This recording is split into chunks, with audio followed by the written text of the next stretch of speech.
Ir-raħal żgħir ta' Greċjo kien miksi kollu bis-silġ. Il-qniepen tal-Knisja bdew idoqqu biex iħabbru li beda l-jum ta' lejlet il-miliet.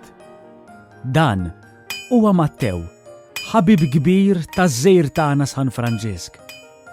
Lil Franġisku kien iħobbu ħafna u kien jieħu pjaċir joqgħod jisimgħu jgħallem. Kien raġel sinjur u bniedem b'qalb tad-deheb. Mattew! Sieħbi Mattew! Fejn jiet? Dakinhar filgħodu ġew ħabtulu l-bib ta' barra Franġisku u l-ħabib tiegħu Bernard. Kien skantat li ġew id-dar tiegħu f'dik il-kesħa kbira. Mattew! Għadda huwa jum il-miliet! Ejja nagħmlu presepju fir-raħal tagħna biex niftakru fit-twelid tal-bambin. Bekk inħossu ftit dak li jaħassew Marija, Giuseppi u Ġesu meta twieled fil-kesħa tal-art ta' Betlem. Imbagħad naraw ftit kif Alla li ħalaq id-dinja raqgħet ċo maxtura tal-annimali. Din l-idea kienet ilha ddur fl-imħuħ ta' Franġisku u Bernard. Kienu ilhom jaħsbu fuq il-mod fqir li twieled Ġesu.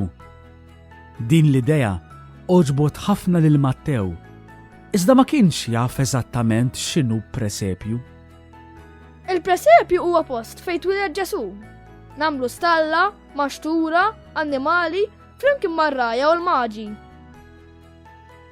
Imma kif wasal il-ħin biex jibdew jibnu l-presepju, ir-riħ tqawwa u l-kesħa żdiedet. Mattew u Bernard bdew jinkwetaw xi ftit, imma Franġisku qatt jaħdem bil-kwiet jibni l-istalla tal-annimali. Mattew beda jiġġieħ dubju kbir, bħal donnu aħjar ma vvintaw xejn. Min kien seġi f'dik il-kesħa kollha? Toqgħod tinkwita xejn Mattew! Inħallu f'idejn il-bambin! Issa tara! U erħilhom komplew isamru, jarmaw l-injam, iqiegħdu t-tiben sakemm lestew l-istalla tal-annimali.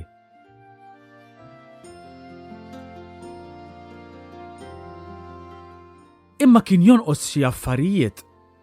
Fil-prunt ġew xi nies biex jaraw x'qed jagħmlu Franġisku, Bernard u Mattew. Franġisku mar fuqhom u beda jispjegalhom għaliex beda jibni l-istalla tal-annimali ġewwa r-raħal ta' Greċjo. Ħalli nispjegalkom kollox. Ħalli ngħidilkom eżatt kif seħħet l-istorja tal-ewwel miliet.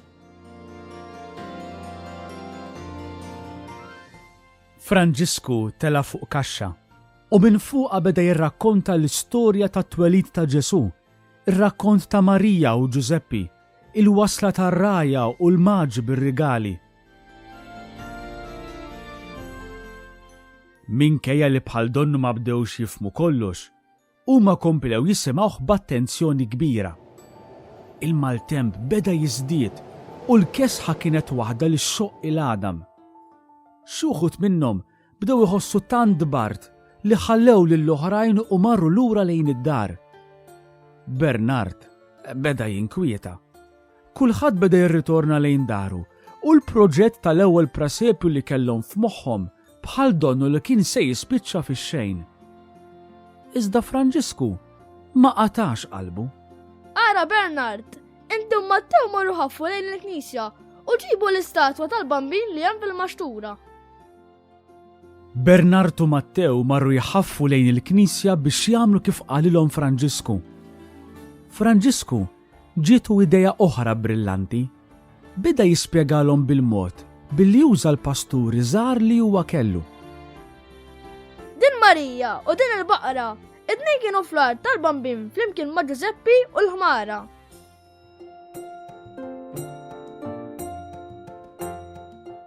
Immissa għandi bżonn l-għajnuna tagħkom.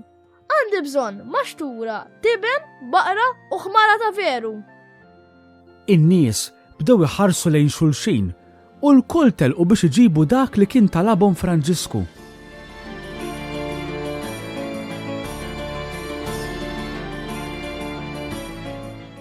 Iżda sakemm waslu lura Mattew u Bernard, ir-riħ kompla tqawwa u kesaħ tant li mhux kollha bdew jifilħu li joqogħdu f'dik l-istalla miftuħa.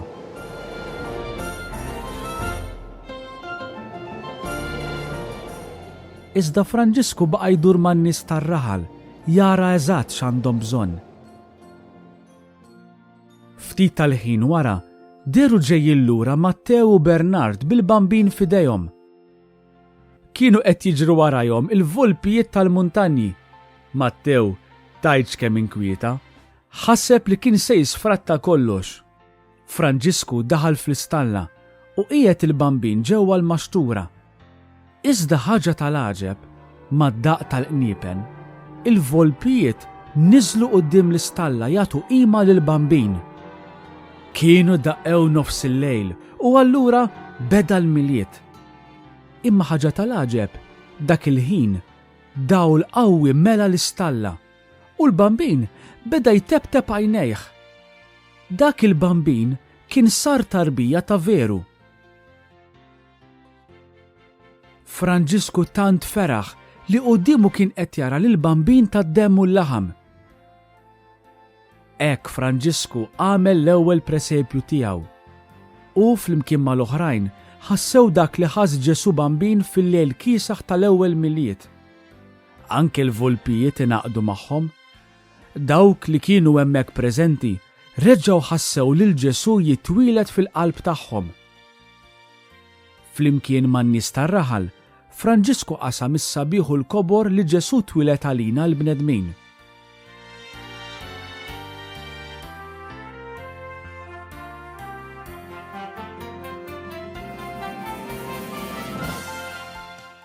Sal-ġurnata tal-lum, in-nies ta' Greċju għadhom jarmaw il-presepju bħal dak ta' Franġisku, Bernard u Matteo. Iżda mhux huma biss. In-nies tad-dinja kollha jibnu l-presepju tagħhom u jqiegħdu ġo fih lil Marija, lil Giuseppi, il-baqra u l-ħmara, iżda fuq kollox lil Ġesu bambin. Dan kien rigal li Franġisku ta' lill-Greċju u l-pajjiżi ta' madwar id-dinja kollha. Sal-lum, għadna nisimgħu l-Franġisku stess jgħidilna: Araw kemm ħabna Alla l-Missier u tagħna lill-liben tiegħu biex isir bniedem bħalna tad-demm u l-laħam. Kull darba li naraw darbija għandna niftakru fil-festa sabiħa tal-miliet. Dan il-presepju għandu jkun sinjal sabiħ u tal-għaġeb li jfakkarna fl-imħabba li Alla għandu għalina. Ejjew din l-imħabba ma nżommux għalina, imma naqsmuha ma' kulħadd. Franġisku u Bernard ħallew ir-raħal ta' Greċju biex imorru jżuru raħal ieħor. Selmu l-ħabib tagħhom Matteo li miegħu qasmu l-idea sabiħa u ġdida li flimkien jibnu l-istalla ta' Betlem, jew aħjar jibnu l-ewwel presepju.